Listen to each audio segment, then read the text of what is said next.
Hi,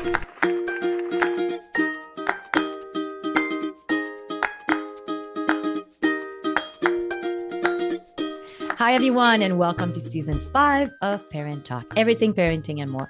I'm your host, Genevieve Becca, mom of 2, and I'm, of course, with my co-host, Becca Lewis. Hi, Becca.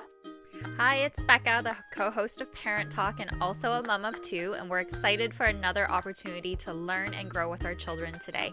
Let's welcome another wonderful guest to help us do that. Yes, so today we're talking about why leaving the house in the morning can be a nightmare. I think we can all talk about this, right? So we have with us today Sean Groover from New York City. Sean is a psychotherapist, a speaker, an author, and a dad of 2. So hi, Sean, and welcome back to Parent Talk Podcast. Hi, Genevieve and Becca. Thank you. Greetings from New York City. I've asked the city to be a little quieter for this episode, so let's see how it does. Thank you for having me. I'm really excited. This is a great topic, by the way. Yes, I think so. I sent Sean a few topics, and this is what you picked.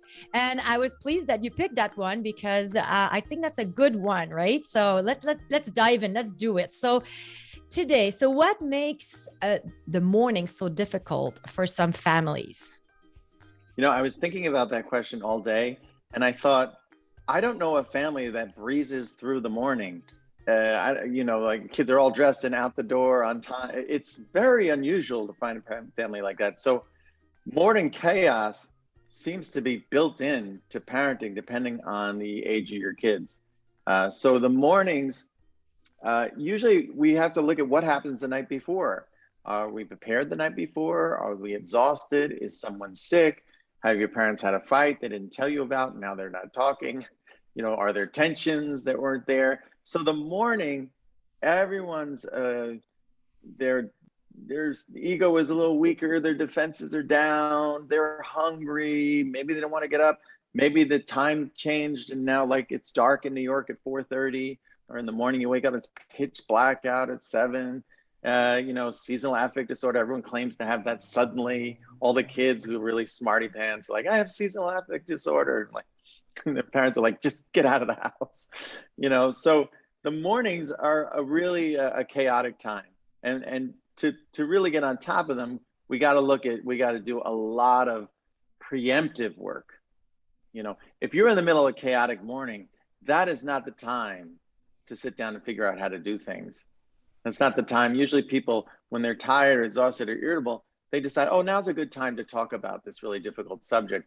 And you get the worst of everyone, short-tempered and ornery and everything. So as we go through this, we're really going to look at what you do before the morning, the night before, which is essential for a smoother morning. Oh man, you're saying I have to prep the night before to I even get started. We managed to get out of the house. We managed to get out of the house pretty much on time most of the time, but the school's only 5 minutes away. But it is never easy and it's always chaotic. So tell me, what would be the first step parents can take? So does it have to start the night before to make it, a little less crazy? Actually, it starts the night. First of all, as parents, you're sort of managers of your little company of your kids, so and managers had to sit down and plan together, right? They don't go like, oh, let's just wing it today. Maybe you can do that, but not all the time.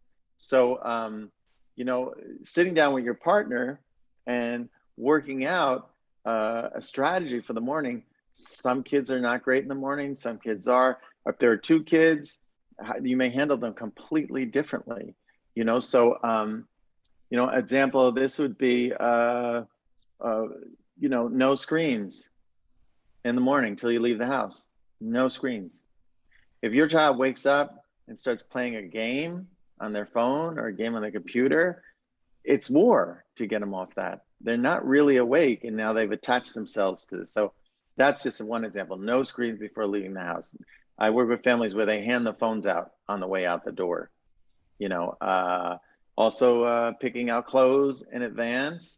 I have 2 girls who will destroy each other over borrowed clothes. So literally one of my girls who was a little more hyperactive, there were nights when she was little, we just put her to bed in her school clothes.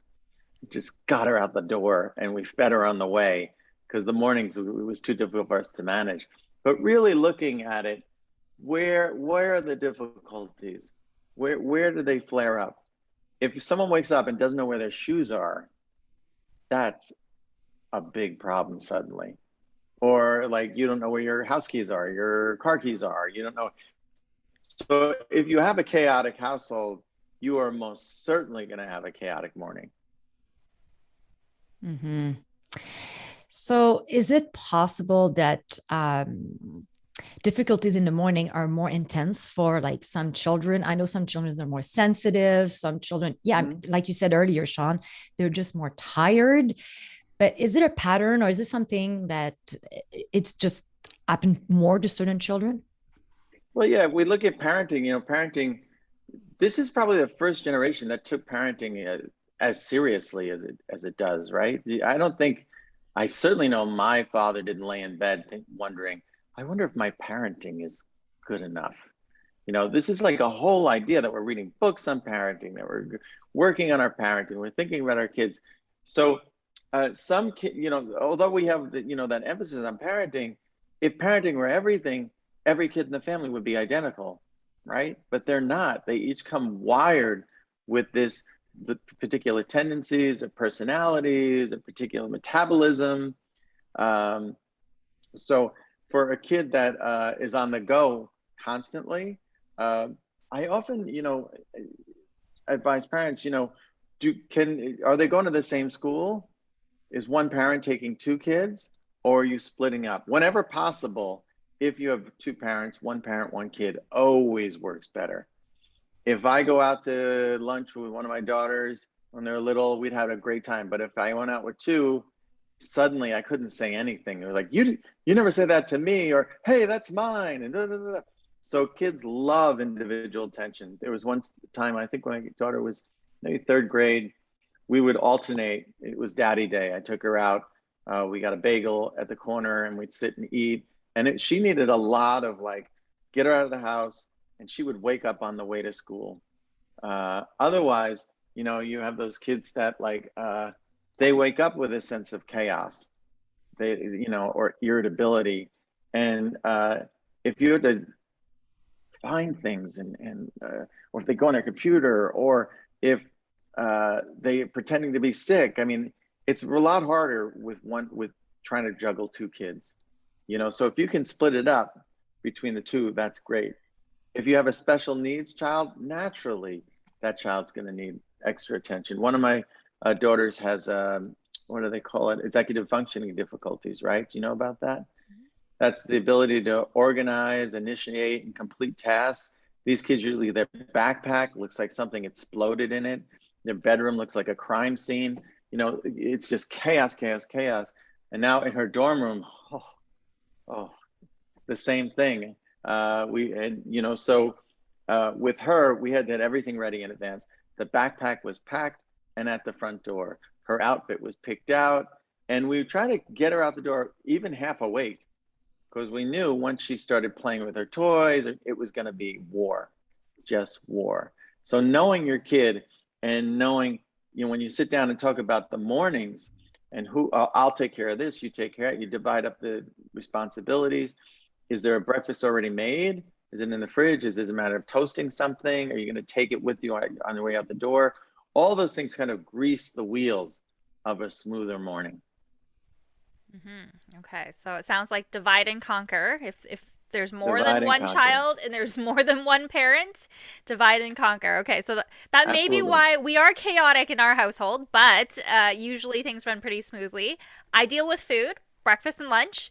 My husband deals with the kids. So I guess he has the harder job until it's school time. Yeah. That's right. If in our house when the kids were younger, I was the morning guy. Mm-hmm. I did all the morning stuff. I was the morning dad because I worked into the evening. So I took control of the mornings, and my wife did the evenings or the pickup.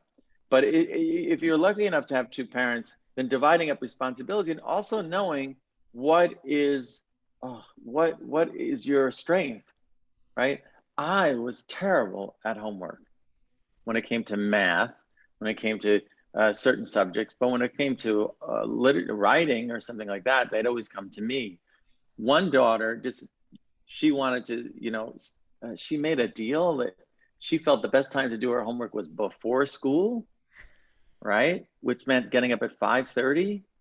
So kids love to, they call it like succeeding out of spite, where she was like, no, I'm going to try, I can do it. And we're like, all right, well, I don't know, it sounds crazy. And she's like, no. And for her, for while she was in a certain phase, that was her quiet time. That child would get up early, do her homework. To this day, she gets up and makes breakfast. She has a whole routine, where my other daughter just woke up like screaming, like not knowing where anything is, and I'm running late. And then, so they're totally different kids, totally different needs. And I was better with one under certain circumstances. My wife was better with the other on other circumstances. So really sitting down and talking that through, really preparing, is a gift you give to yourself. Because really, honestly, who wants to go through that kind of morning chaos every day? And then you drop your kid off in the worst mood, or, it could just trickle back. Great. So preparing, divide and conquer. Now, are there any other tips that you would want to share that could make mornings more smooth? What else could we do?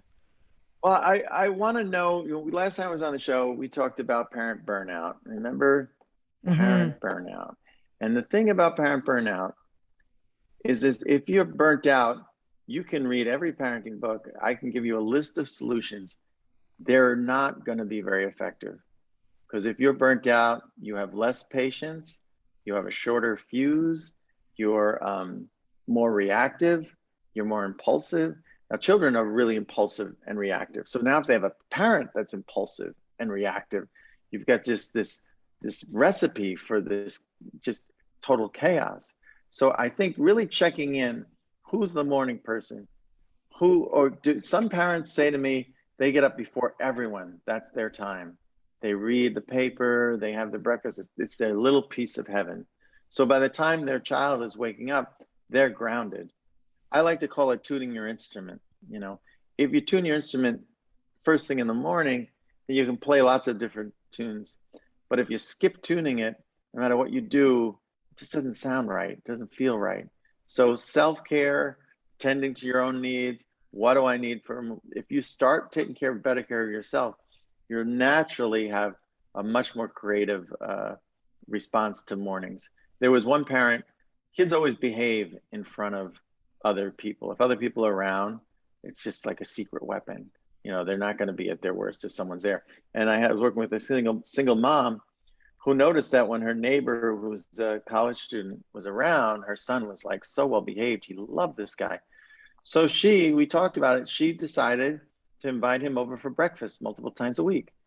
And she would make them both breakfast and they would leave together. And she said it was like a miracle, so seeing her response to that young man, and that he wanted to be, mature and big and be like him, that became our secret weapon for her morning, very unique to her situation. So whatever we talk about today, we really had to look through the lens of your family, because every family has a different culture, right?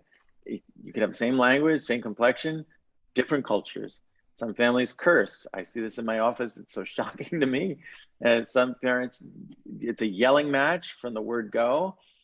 Parents establish a culture in their family. They have to take responsibility for that.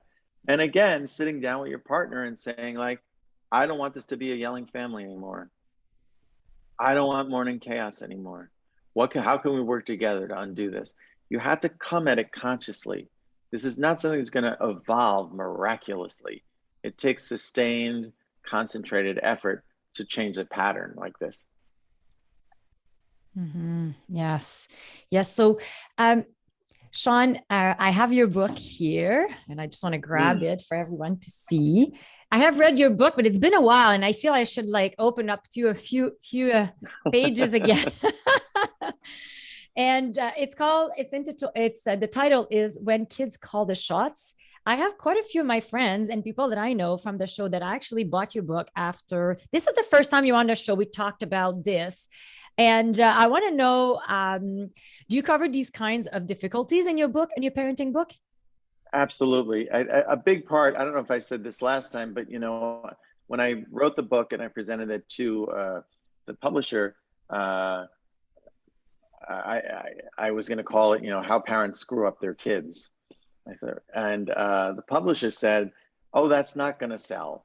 And I said, "Well, why not? I want a manual for parents, like for how to parent with that, in these sort of trappings."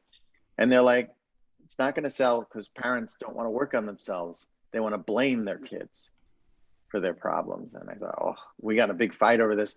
So they changed the title of the book, but the first few chapters talk about how were you parented? What worked in your childhood? What did you resent? What did you gain? How, to really reflect, what was it like for you as a child? So the book really asks you to do some deep self-analysis to make conscious decisions about the parent you want to be. And mourning chaos, I know a lot of people grew up with chaos and they're determined not to continue that with their own children. But all these reflective moments of thinking about what worked for you, what didn't work for you. Once a 12-year-old said to me, what's with adults? Do they forget what it was like to be kids? And I think we do. And there's a wealth of information that we can harness for that about our own childhood, and then make conscious decisions about how we want to parent, not just blindly repeat these patterns that maybe were handed down. So the book really asks parents to work on themselves first. Before you blame your kids, ask yourself, is something I could be doing differently to get a different result? Or is there something I'm doing to contribute to this problem? That if you can, it's like, trying to move a shadow on the wall without considering the object. If the parent makes changes, a lot of times parents will come to my office and I'll say, "I don't need to see your kids. We're going to work on you guys." And the kids get better. Because after all, you're with the therapist 45 minutes, an hour a week. The parents are with them the entire rest of the time. And I have found when the parents function better with more unity and more, in synchronicity, the child gets better. Child didn't need therapy, it just needed more responsible, more mature parenting. Is that mean? I feel like that was mean. It's funny that you're saying this because this is an ongoing conversation with myself. How can I do this better? Like you said, you get up. Now we think about how's my parenting. And then I'm thinking, shoot, maybe I have to stop going to bed at midnight or 1 o'clock in the morning. I'm obviously a night owl, but I'm not a best mom or at my best if I go to bed that late, right? So I'm like tweaking this, creating new intention. And sometimes little details like this, but actually it makes me a better person and more fun, even with myself, my own conversation in my head when I'm more rested. I mean, I have basically very little time by myself in a day. And I know all parents can hear what I'm saying right now. And I have to have my own space to have balance, right? So that was my little trap there because I stretched that to a point. Then like my conversation was getting a little bit dark some mornings and everybody around, including my kids, my husband, was paying the price. So tuning in, looking at what's happening, what worked, what doesn't work, and just let's not lie to ourselves, right? I think we are the source and of a lot of problems in our families. I don't know if I can put it like that, but what do you think, Sean? Well, problem is a strong word. I know. I'm like, is it a problem? Well, a little secret, working with families is, when the minutes the parents come in the room, the therapist is studying them. And sometimes parents come in and I get a headache in 30 seconds. I think, wow, I was feeling fine a little while ago. And then you discover that they disagree about everything. They over petty things. They're constantly fighting. So the tension I was picking up, naturally, the child is picking up. A father called me this morning. I never met this man, but he started ranting on the phone at such a pitch.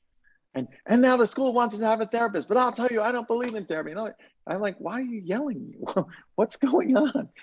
So if he's got that level intensity or a mother brought in her son recently, and he's suffering from terrible stomach cramps and anxiety, and he can't sleep.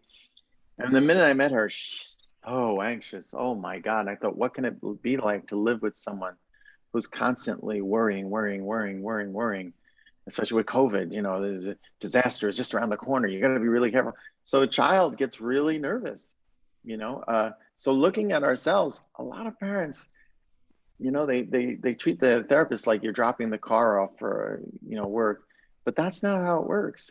You know, we start with you. You know, once I said to a couple, just very innocently, I said, I get the feeling that there's an imbalance in your parenting. Like maybe one of you is like the taskmaster, like gets everything done, and then the other one's like the fun parent. They fought so loud that the husband stormed out of my office and slammed the door. I just asked a question, you know, so that they had that much trouble in their marriage, it was manifesting in their children. It was manifesting in their children. So, yeah, you're absolutely right, Genevieve. We had to start with ourselves. We had to take a really, really good look in the mirror. Mm-hmm. Mm-hmm. Thank you so much, Sean. So we can find you on our panel of expert with your other podcast at parenttalk.ca. Where else can we find you? Oh, my goodness. Well, you can find me on my website with SeanGrover.com. You can find my book on all the book sites, Amazon and all those. The book is in 5 languages. So if you think, you know, you're suffering as a parent, but when that book keeps getting translated, I think, oh my God, this is a universal condition, you know? So Twitter and all those spots. But thank you so much for having me. You guys are always doing such great work, and parents need the support that you're offering. Really, it's a tough job, isn't it? It's like the toughest job. No one prepares you for how difficult it is. I know, it's like everybody lied about it, right? It's like a conspiracy, you know, like your parents want you to suffer, you know. Have kids. Oh, I think everyone forgets. Everyone forgets what it's like. And they're like, do you remember what it was like when we were children? I know. And then people without children are like from another planet. You know, someone says like, oh, I spent the day in bed and just binge watched. And then I'm like, what? How do you get to do that? You know, I could never do. A shower is a luxury item when you have small kids, you know. Going out to dinner requires babysitters and preparation and everything. So hats off to you guys for supporting these parents, because boy, we need it. It's a tough job, and it can feel very lonely at times. Yeah, it's true. Well, that concludes today's episode. So Becca and I would like to thank you, Sean, for taking the time to be here and bringing so much value to all of us parents, helping us grow and be the best parents we can be, right? Absolutely. Yes. So for our listeners, if you have a question you would like to join us as on our show as a guest or as an expert, please visit the Contact Us section on our website at parenttalk.ca. Follow us on Instagram, Facebook, and we are now, Sean, on YouTube at Parent Talk TV. Yeah. So you can find us on YouTube, and you can follow Sean on Twitter, right? Follow me on Twitter. And so people are going to be able to watch this video on YouTube? Yes. Oh my gosh, you two are so young and fresh. I feel like you're visiting your grandfather. I should have freshened up a little bit. It's great to know live, right? It's great to know about those things live. Well, of course, now everyone, you can subscribe directly to this podcast on our website at parenttalk.ca. So we hope you enjoyed today's episode, and we're inviting you to share it on your social media. And as we all know, and as we talked about earlier, parenting can be hard. So remember, it's important to laugh, keep learning, cherish your village, and be true to yourself, everyone. So thank you so much for joining us today, and have a great week. Bye.